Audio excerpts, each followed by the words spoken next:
क्या एचएएल सच में भारत की शान है या फिर टैक्स पेयर्स का एक लंबा चौड़ा पैसा ड्रेन यहाँ पे हो रहा है।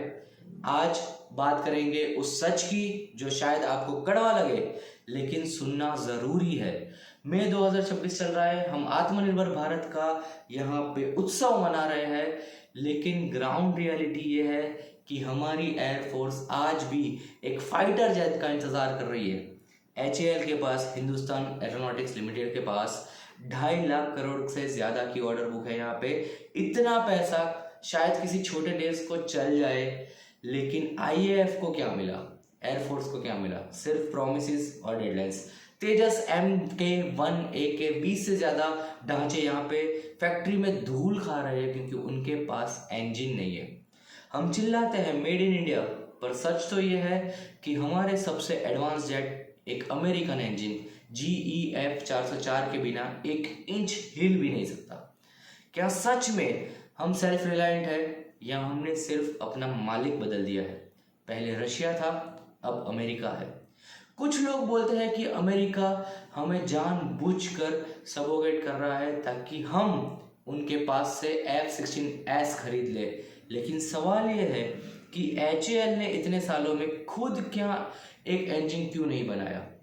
जब चाइना साल में 100 से ज्यादा J-20 स्टील्थ जेट्स निकालते जा रहा है, तो हम एक 4th जनरेशन जेट के लिए इतने लाचार क्यों है?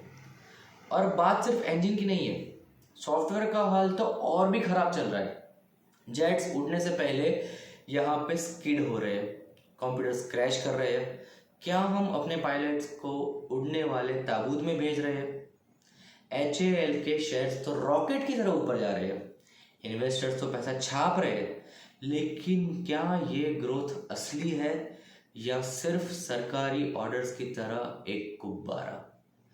आईएएफ की स्क्वाड्रन स्ट्रेंथ लगातार गिर रही है। हमारे पायलट्स पुराने MiG-21 उड़ा रहे हैं जो कि यहाँ पे फ्लाइंग कॉफिन के नाम से जाने जाते हैं, और यहाँ एचएएल के मैनेजमेंट को डिलीवरी से ज्यादा डिविडेंड्स की चिंता है।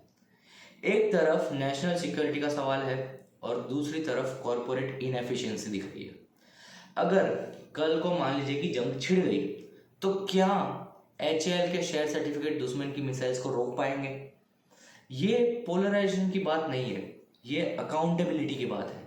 क्या हम ब्लाइंड पैट्रियट्स बनकर इस डिले को जस्टिफाई करते रहेंगे या फिर एचएएल से पूछेंगे कि हमारा पैसा और हमारी सुरक्षा कहाँ फंसी हुई है? फैसला आपका है। क्या एचएएल एक नेशनल असेट है या एक ब्यूरोक्रेटिक डिजास्टर जो सिर्फ पेपर पर फाइटर जेट्स उड़ा रहा है और अपना यहाँ पे शेयर आगे बढ़ रहा है? इस कंट्रोवर्सी पर अपनी राय कमेंट में जरूर बताइए, और आपको क्या लग रहा है ये भी हमें बताइए।